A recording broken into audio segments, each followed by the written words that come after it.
What is the Bible really about? Is the Bible basically about me and what I must do, or is it basically about Jesus and what he has done?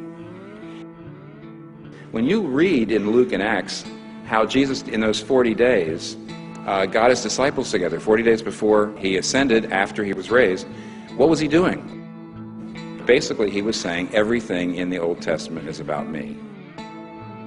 He says, the reason you didn't understand what I was about was you didn't realize that everything in the prophets and the Psalms and the law was pointing to me. Do you believe the Bible is basically about you or basically about him? Is David and Goliath basically about you and how you can be like David and Goliath, or basically about him, the one who really took on the only giants that can really kill us? And so his victory is imputed to us. Who's it really about? That's the fundamental question. And when that happens, then you start to read the Bible new. You know, Jesus is the true and better Adam who passed the test in the garden, his garden, a much tougher garden, and whose obedience is imputed to us. Jesus is the true and better Abel, who, though innocently slain, has blood that cries out, not for our condemnation, but for our acquittal. Jesus is the true and better Abraham, who answered the call of God to leave all the comfortable and familiar and go into the void, not knowing whither he went.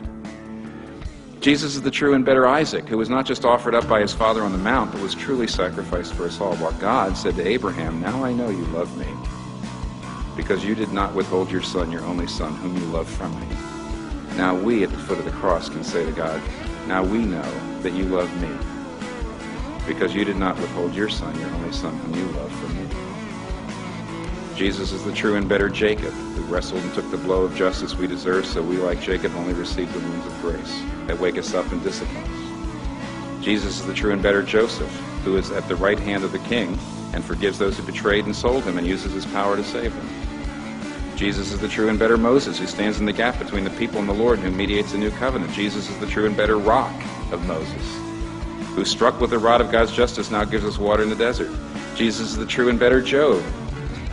He's a truly innocent sufferer who then intercedes for and saves his friends. Jesus is the true and better David, whose victory becomes his people's victory, though they never lifted a stone to accomplish it themselves. Jesus is the true and better Esther, who didn't just risk losing an earthly palace, but lost the ultimate heavenly one, who didn't just risk his life, but gave his life. Who didn't just say, if I perish, I perish, says, when I perish, I'll perish for them, to save my people. Jesus is the true and better Jonah, who was cast out into the storm so we could be brought in. He's the real Passover lamb. He's the true temple, the true prophet, the true priest, the true king, the true sacrifice, the true lamb, the true light, the true bread. The Bible's not about you.